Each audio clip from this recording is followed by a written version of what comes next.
Normally around this time, people are filming their wrap-ups, their goals, their TBRs and stuff like that. But since I've promised a manga video for the past two videos, I'm gonna record one of those.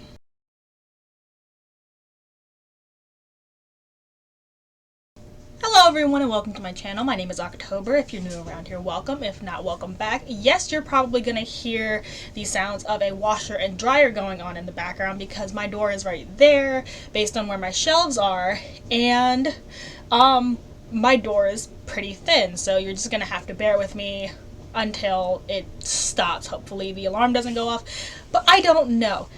As I said before, yes, I have promised the last two videos I said I was going to record a manga video because I recorded book videos, and I still intend to do that. I'm going to probably do a wrap-up sometime soon. I don't do TBRs anymore. If you've been watching my channel for a while, you know that I don't do TBRs anymore. I've decided that this year is going to be a plain mood read year, and I'm gonna film a manga video. We are in a kind of new setup. I am sitting in front of my shelves so you can finally see them. If you are a fan of my channel, or if you just clicked on a few of them in the past, you probably noticed me glancing over and over and over. That's because I was looking at my shelves. These are the shelves. Well, these are the shelves that you can see. There are 5 shelves, all full of manga, and you can see like 2 of them on each of them. So yeah, today's video is going to be a short and sweet one. I'm just going to be talking about the various manga that I have been reading, that I have been really enjoying, and I'm going to give you a brief synopsis on why. I'm going to give you a brief synopsis of what it is, and I'm going to tell you why I like it, and I'm going to hold up the volume where I am rather than the first volume. So yeah, we're just going to go through. This is in no particular order. I'm just basically going to be glancing at my shelves off camera. Well, on camera, and then I'm going to edit it out. But I'm just going to be glancing at my shelves, seeing what I've been really enjoying, and I'm going to talk about it. The first one that actually really inspired this video is Life Lessons with Unmichi Onisan. This is volume 4. This one just came out not too long ago, and I think it came out a bit early because I'm pretty sure my friend and I have been talking about it, and it was supposed to come out in like August or July. Of course, I could be gaslighting myself, but the fact that it came out so early in May made my life. This is about Uramichi Omota, who is a former gymnast who now works on a children's TV show, and he kind of goes off the rails and always talks about the varying problems of adult life to the children and hopes that they can do better than him, can live a good life, are happy, and we just see why he is not.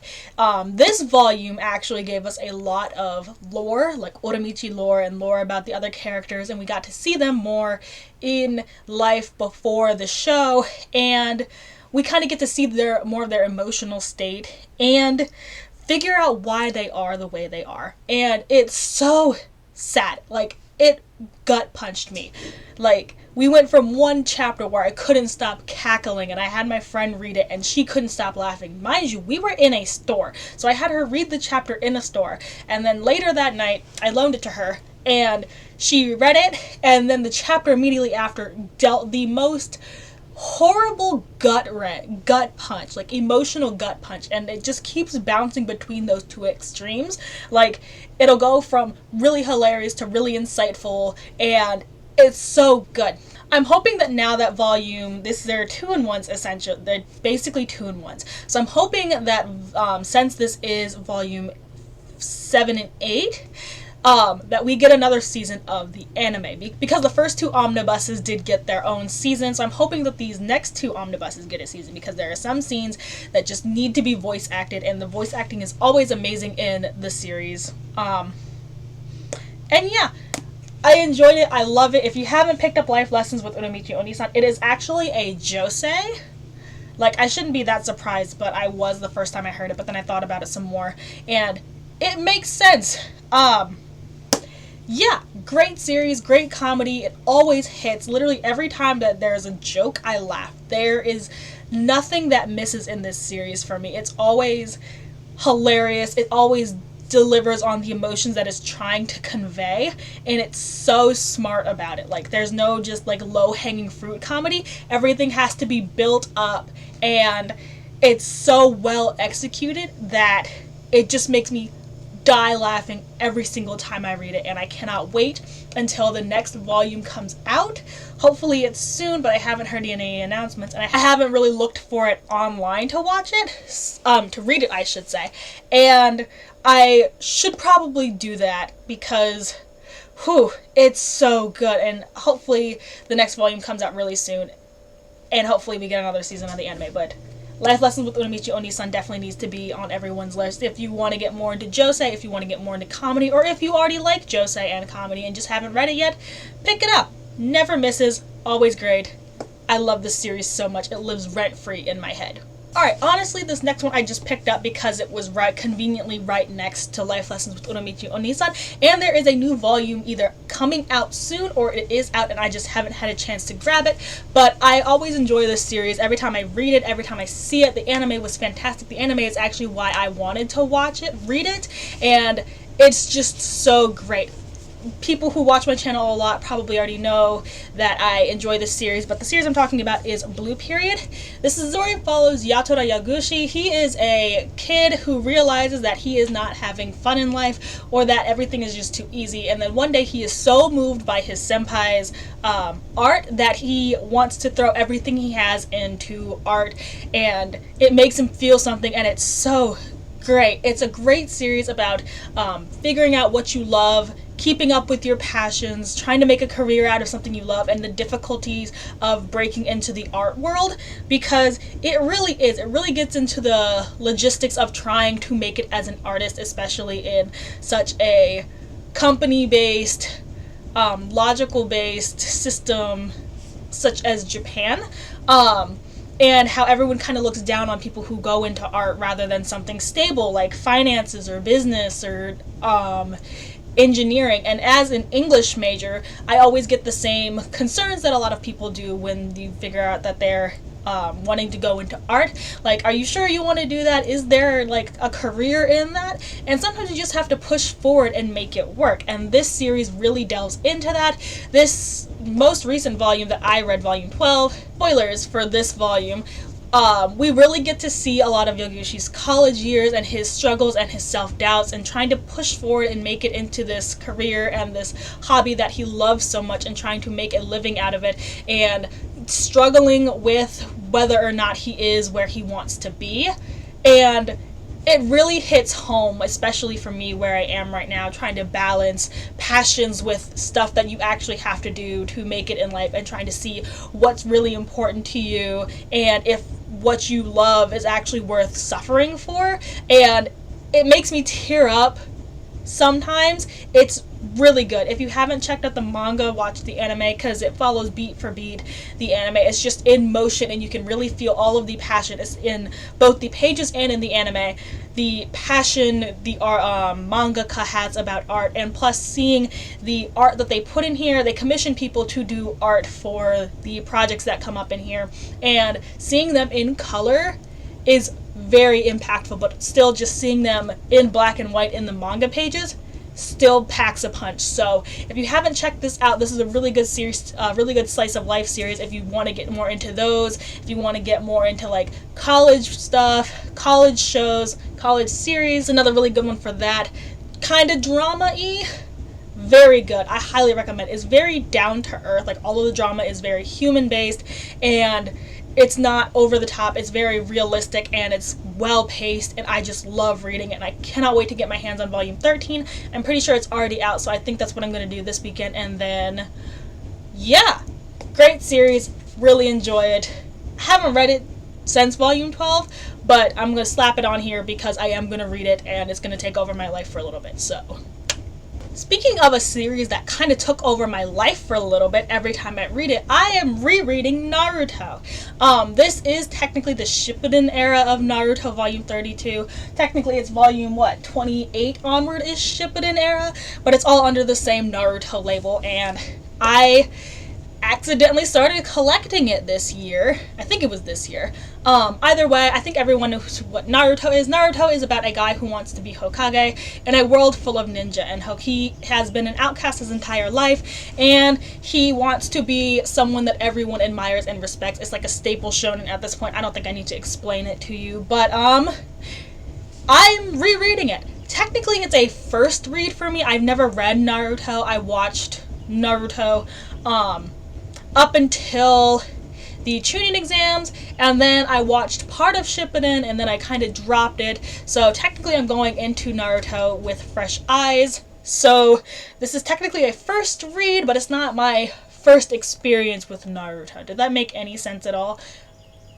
I think so, so I'm just gonna keep talking, otherwise I'll doubt myself. Anyway, I'm actually very surprised at how well Naruto holds up. Like, yes, I kind of take issue with the pacing. The manga is going really fast. Like, it goes from one arc to the next arc without any room to breathe, much like One Piece does, which we'll get to because that's another one that I've been reading. Anyway, the pace is really rapid. We don't really get a lot of time to let the characters breathe. Whereas in the anime, I do remember there being like some filler to really give the characters a chance to shine. But Naruto, the manga doesn't really do that. I also take some issue with how the female characters are written in Naruto, because they aren't really given a lot to do until like after the time skip. But I think a lot of things have that issue, which isn't saying that it's a good thing, I'm just saying that it happens. All that being said, I adore Naruto. It'd probably be easier to collect the box sets, but I enjoy the hunt of trying to find the individual volumes. Don't ask me why, I guess I'm kind of a masochist like that. But I am enjoying it. I still have a lot of gaps in my Naruto collection, like Naruto proper. I'm dividing them between like Naruto and Shippuden era Naruto. So I still have a lot of gaps in my Naruto collection, obviously. But I'm able to get away with it more for Naruto proper rather than Shippuden, because a lot of Naruto is the stuff that I have already read. I've already experienced it in the anime mostly, so I don't really need a lot of refresher on that. I can kind of just pick through whatever I want to, and I will know the context of what's going on when I go into it and what's going to happen when I come out of it. Whereas Shippuden era Naruto, I do need to kind of collect them in order because I'm very far behind. I know it's over. I haven't finished it. I kind of dropped it on accident, so I am going to need to try to find these in order, but I am just going to pick them up whenever I can find them. I'll just read them in order when I have enough to do that. But I'm really enjoying this series. Every time I read it, it kind of consumes my life, like it's the only thing I want to do. I know I can read it on the Shonen Jump app, but I am enjoying reading it physically for some reason. Don't ask me why. I pay the $3 a month for the Shonen Jump app, and I still like collecting their stuff physically, especially when I can get them for like $3-4 a pop, when they're normally only like, this one says $7.95, so before the recession hit, though, before inflation hit, whatever. I still really love it. Naruto is great. If you don't want to read it, I understand. It is, like I said, it is a staple shonen, so it establishes a lot of the tropes that we now see in shonen manga, and it's kind of dated. It actually holds up really well to scrutiny, so, but you're not going to really miss anything if you skip it, you know? Either way, I'm enjoying it. I enjoy every time I read it. Hopefully by the end of this year, I'll at least have the complete Naruto proper set. Shippuden's probably going to take me a little while. Again, I know I could probably get it in the box sets, but the thrill of the hunt, you know? I'm insane, I guess. And then another one that fills all of the same categories as Naruto, we have One Piece. I am completely caught up with One Piece on the Shonen Jump app. I have reread One Piece twice. This is technically my second reread, so technically I've read One Piece twice, and the physical volumes are just a reread for me. Why am I collecting them when I know this is gonna be a giant commitment? I don't know. I just love One Piece. One Piece is, like, as you can probably see right here, One Piece is another series that I'm just kind of skipping around on because I know the context of what's going on before and after the volumes that I have, so I don't really need to collect them in order. I don't really need to grab a box set if I don't really want to. And again, I enjoy the thrill of the hunt of trying to find these series.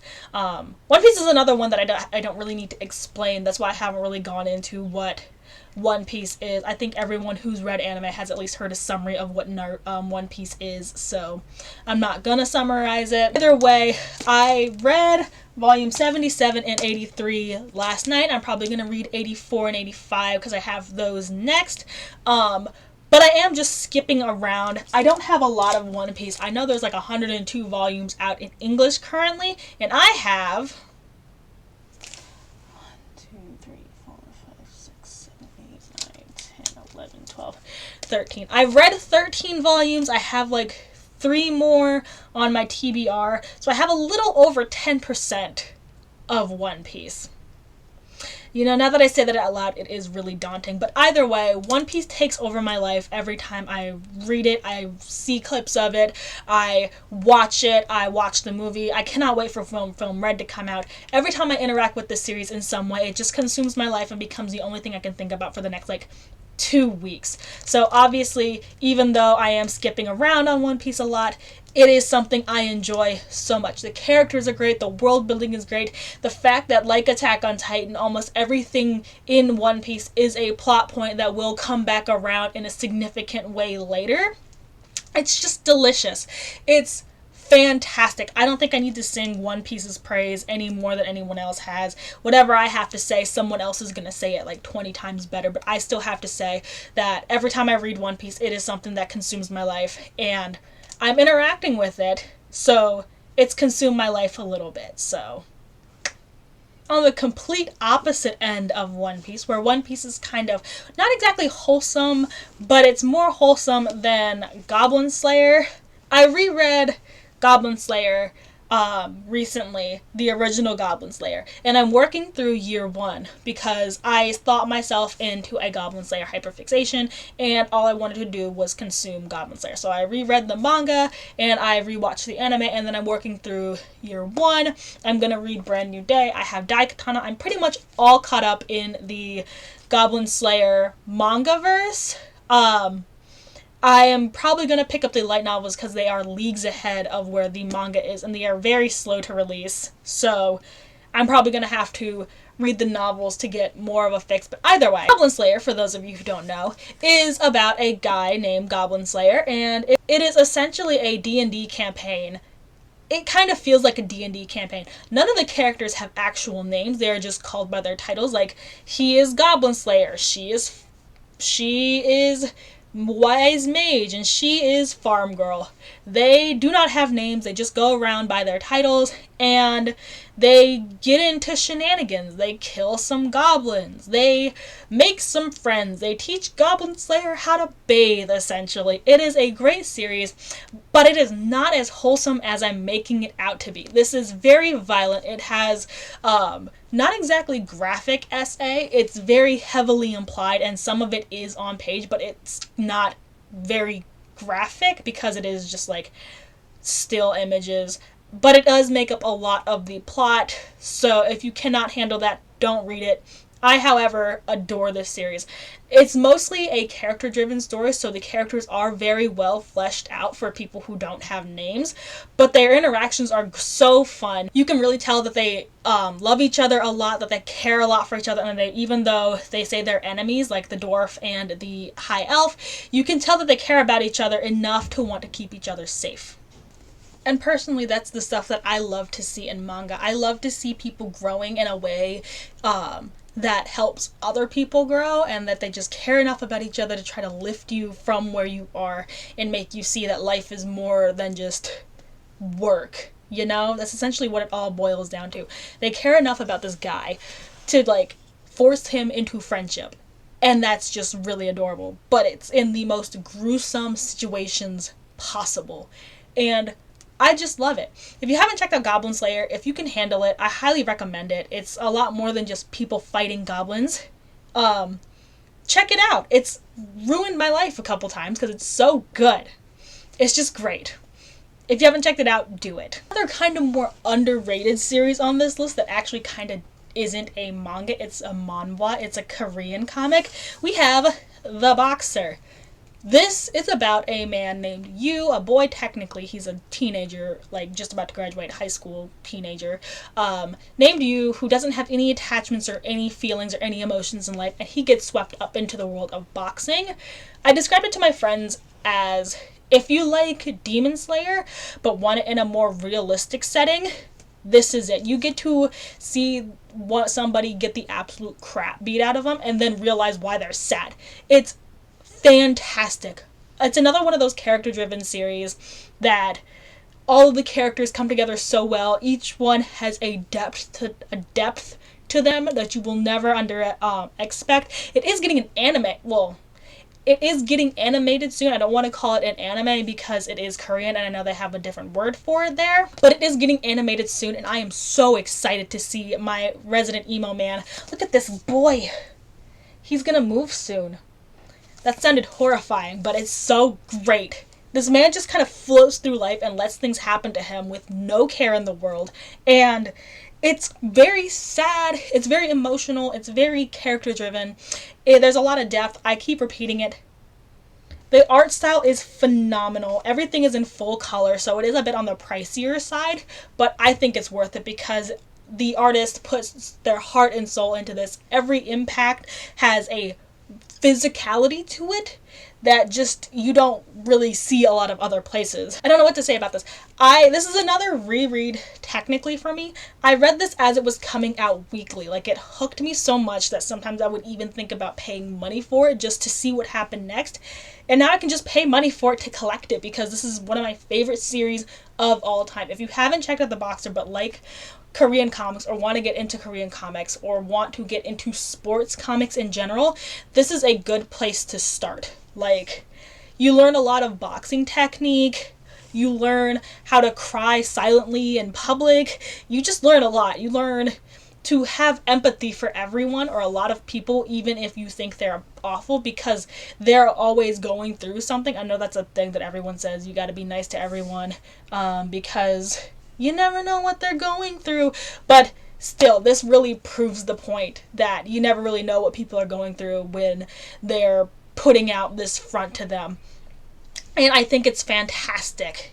I can't really say a lot about it.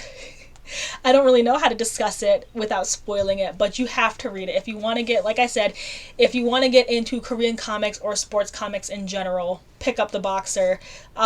It's getting more popular now that it's getting a physical release, but I still think that everyone in the world should read this, so I'm just biased. So if you haven't picked it up, do it. There's really not a lot for me to say about this next one, besides that it's sweet, and literally no one talks about it. Our Not So Lonely Planet's travel guide is the fluffiest thing that I have read besides Loving Yamada-kun and Level 999 in a long time. This is about two men who are traveling the world and decide to get married at the end of it. Like, they go up to each other and they're like, hey, can we get married after we travel the world together? And it's so good. It's very down to earth, but it's also romanticized a lot. Like, they make it seem like everyone they interact with is willing to help them, willing to let them stay the night. Strangers are just gonna let you stay the night at their house and everything's gonna be fine. And I want to believe it. I want to believe it so bad. You can really tell that the artist, the mangaka, cared a lot about the places that they are portraying in this series because everything is crafted with such care. The culture, the food, the landscapes, the art that comes up in here, you can just tell that everywhere that these people visit, the artist loves, and you can feel the love radiating off of the pages. It's like a warm hug. It makes you want to travel. It makes you want to get married. It's so sweet. It's very good. In this latest volume, though, spoilers, you do get to see some of the difficulties that they do face being a same-sex couple, and some places don't take too kindly to that. So trying to travel the world to all of these places with the person you love, but not being able to express your love freely is just kind of heartbreaking, but something that they go through because they love each other so much that they want to have these experiences together and make these memories for when they get married, that it just makes it worth it. And it's phenomenal. I don't hear anyone talking about this series. There is 3 volumes out currently. This is the 3rd volume, and volume 4 is coming out later this year. I cannot wait to get my hands on it. If you're trying to get into BL manga, this is a good one to start with because there's no smut. It's just very fluffy and it's very, very low-key Like, it's just very good. There are 3 volumes out. Like I said, volume 4 is coming out. I don't know how many volumes are in this series. I probably should have looked it up. But I'm just along for the ride. I will ride or die for these people. They are phenomenal. Makes me cry. Read it. If you've been watching my channel for a while, one of my resolutions, I believe you've known, is that I want to read more josei manga this year. Picked up one that has been going around for a while. There's an anime out, it came out last year, and the manga is about to wrap up at about 13 volumes, I believe. So I figured I would get into it now, and I got into it because I wanted to watch the anime, and I love it. Love of Kill.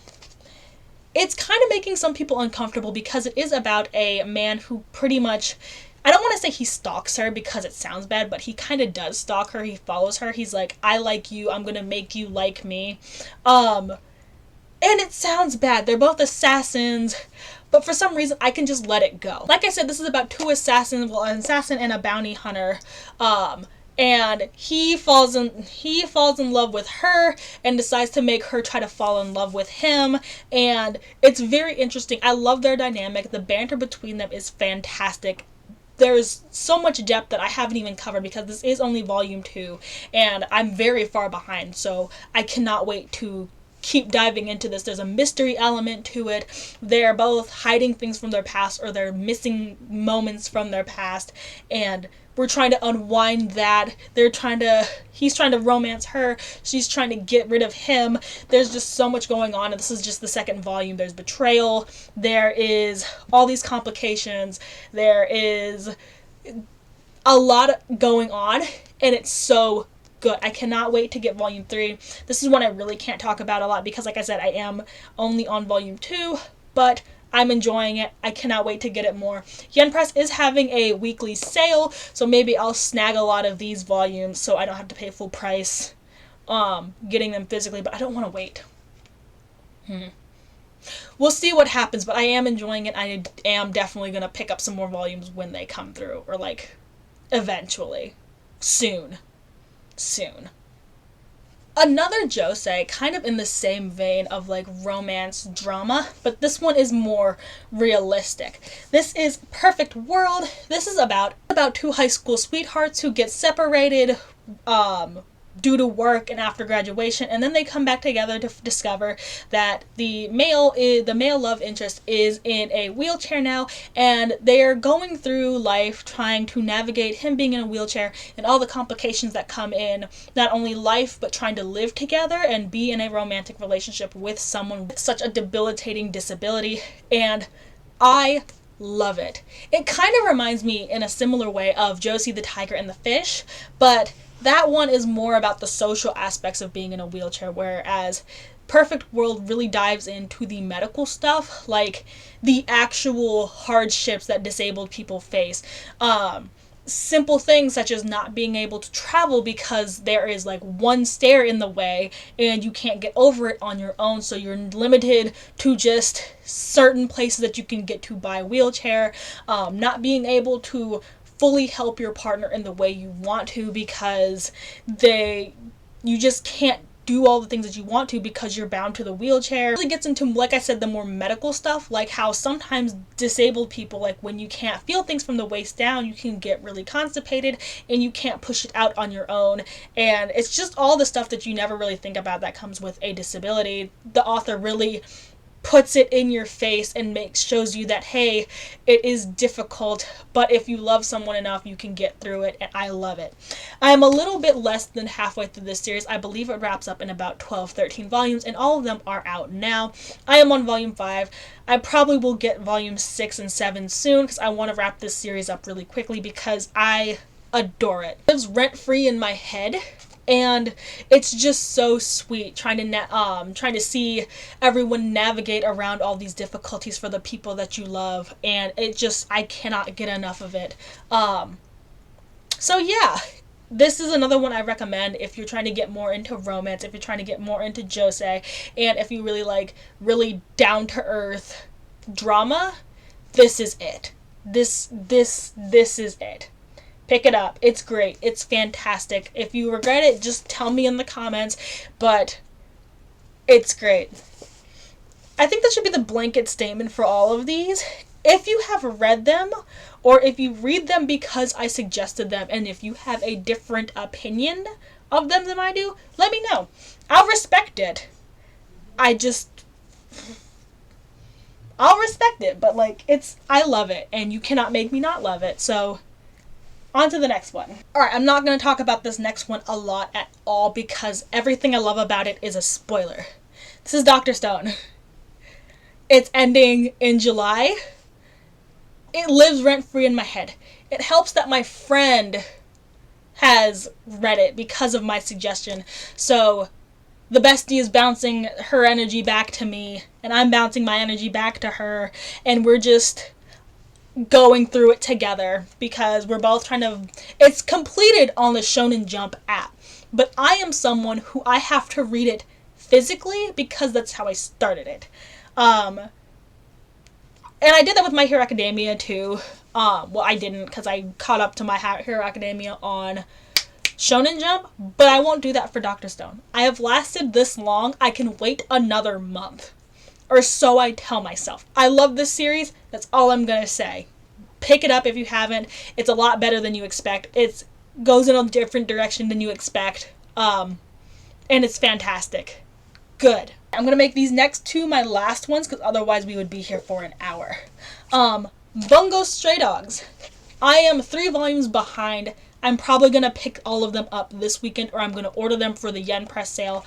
Either way, Bungo Stray Dogs is about Atsushi, who joins the Armed Detective Agency, which is a group of people with skills, which are like superpowers, and they go around solving crimes and getting into a bunch of shenanigans. And the shenanigans are shenaniganing. It's insane. I cannot talk about this series without going into spoilers, but all of the characters are phenomenal. I say that a lot because I am really into character-driven stories more than plot-driven stories, and this combines them well. Like, some of the stuff that happens, yes, is a bit contrived, yes, is a bit out there, but it more than makes up for it because it is phenomenal. I'm willing to give it every pass in the world because I love it so much. This is like my second time reading it. Well, my first time fully reading it, because I started it like a couple years ago, let it linger for a while, picked it up again last year, got majorly involved in it, loved it so much, and then I couldn't find volumes, so that stalled me again, and now I am at a place where I can just snag all the volumes, because all the volumes I need are always going to be there. So, it's great. It's fantastic. I love it. All the characters could be considered my favorite. It's just great. I cannot talk about it without spoiling it because it is a mystery. There's a lot of mystery that happen here. There's a lot of actions that happen here. There's a lot of, like, character-driven moments. It's just fantastic, and I highly recommend reading it. There's mob drama if you like that, mafia drama. Yeah. My Bungo Stray Dogs collection is right here, but I haven't organized my shelf, so I have to put it on top of Dye Dark. I don't know if y'all can see that because the way it looks on my camera is very bright, but normally it'll dim itself out eventually, but whatever. Last thing, Kaiju number 8. This is technically my third reread. No, second reread. Whatever, I'm rereading it physically because I'm already caught up on the app. I'm keeping up with it bi-weekly because it's coming out bi-weekly, and now I'm reading it physically as well because I cannot get enough about this series. This is about Kafka, who joins the Kaiju Defense Squad originally as a cleaner who goes around cleaning up after the big Kaiju fights, and then after events, he gets turned into a kaiju and joins the Kaiju Defense Agency proper as part of the military to actually go fight and kill kaiju after realizing that he cannot give up on his dreams. Like, he's not old enough to not pursue his dreams, and that's what really gets me about this series. This is a shonen that follows an older protagonist that shows people your dreams do not just end after high school, after you get out of college. You can still grow, and you can still accomplish things. Like, I think the main character is 33 years old. Gives me hope because I'm about to hit my 30s. I'm like 4 years away from 30 right now. Well, technically 5, but I can say 4 because my birthday is this month. as of recording this, whatever. Anyway, this series is fantastic. This is kind of another combination of plot and character-driven stuff. Like, characters make decisions that move the plot along, but sometimes the plot kicks in and makes the characters decide to do things before they can get to it themselves, which is fine. It works fantastically. I love this series so much. I feel like it's about to wind down. We have not gotten official confirmation about whether or not Kaiju number 8 is like ending, but where it is in the manga on the Shonen Jump app and as it's updated, it kind of makes it feel like we're in the end game. Either way, I wouldn't mind if it ended. I'm not one to shame a series for not being like 20, 30 volumes, like 97 volumes. I don't care. If you can get your series, if you can get your stuff told in a concise way that makes everything make sense for the characters, I am happy. And Kaiju number 8 is doing that. Everything is getting wrapped up really nicely. All the characters are getting their chance to shine. And I love this series so much. But going back and rereading it, because like I said, I am rereading the physical volumes and seeing where the characters started off, makes me appreciate the series even more because it is fantastic. The character development, the growth, the art style is actually really great. It's another one where all the impacts are very heavy, and I just can't stop reading it. It makes me want to go back and reread it again. So maybe that's what I'll do. I'll keep you posted. But either way, Kaiju number 8, everyone's heard about it. I think it's getting an anime. I'm sure it's confirmed to get an anime. Yeah, if you like shonen but want to kind of break some conventions, try Kaiju number 8. Highly recommend it. That's about it. Some rapid fire ones. Natsume's Book of Friends. I read the first 2 volumes. Loved it. I cannot find volume 3 without paying $97 for it, and I'm not doing that. XXX Holic, or Holic, however you pronounce it. Fantastic art style. It's a staple shoujo josei series. I only have the first 3 volumes. I'm probably going to order the rest omnibus because I found the first 3 by chance in the single volumes, and I'm probably never going to find the rest of them single volumes, so I'm going to snatch up what I can and keep going from there. Sakamoto Days, Fat John Wick, I heard someone describe it as. Phenomenal series, all the characters are great, action is fantastic, comedy never misses. That's about it. I know I'm late, but I'm also an adult with bills and a job and stuff, so I will try to keep updating weekly if I can, but I'm going to shoot for weekly. I'm recording this after work, so we're just going to have to see how it goes and how my life works out from there. But either way, I'm getting out a manga video, which I said I was going to. I'm probably going to record my wrap-up this weekend. We're just going to have to see. But for now, I've been a bad YouTuber, so I'm going to finally say it.